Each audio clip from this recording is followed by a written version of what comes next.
At 78, Richard Carpenter finally confirms the rumors about his sister.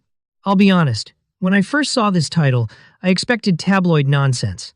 Hidden secrets, family drama, one more attempt to profit from pain. But when I thought about Richard Carpenter and his sister Karen Carpenter, the story felt much heavier than gossip. Because some rumors are really people trying to understand a loss they never got over. Most people remember the Carpenters for the sound. Soft melodies, precision, warmth, songs that somehow felt intimate even through a radio speaker.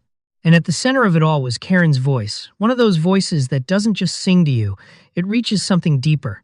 That kind of talent can make people forget the person carrying it. And that's where the sadness begins.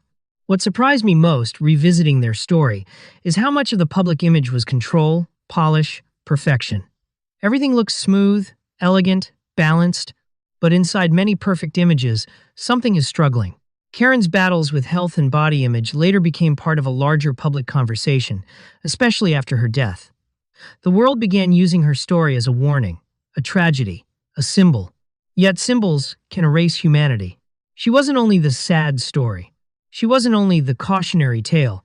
She was a musician, a sister, a funny, sensitive person with her own frustrations and dreams. I think people forget that.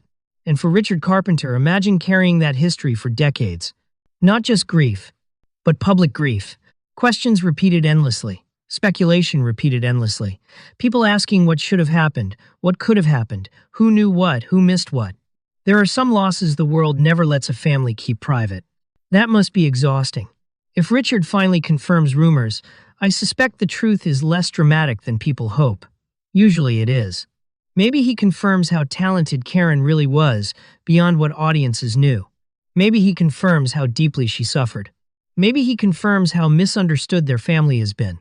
Maybe he confirms he still misses her every day. Those truths are quieter than gossip, but far more real. There's another layer here that stays with me. Richard wasn't just the surviving sibling, he was also half of the music itself, the arranger, the architect of that signature sound. Yet history often turns surviving family members into narrators of tragedy rather than artists in their own right.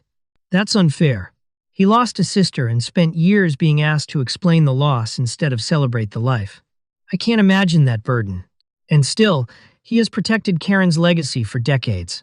The music remains, the care remains, the memory remains. That says something profound. Love doesn't always speak loudly. Sometimes it preserves. When I think of Karen Carpenter now, I don't think first of rumors or headlines. I think of a voice that still sounds alive. And when I think of Richard Carpenter, I think of someone who has had to carry harmony after losing half of it. Honestly, that may be the saddest truth of all.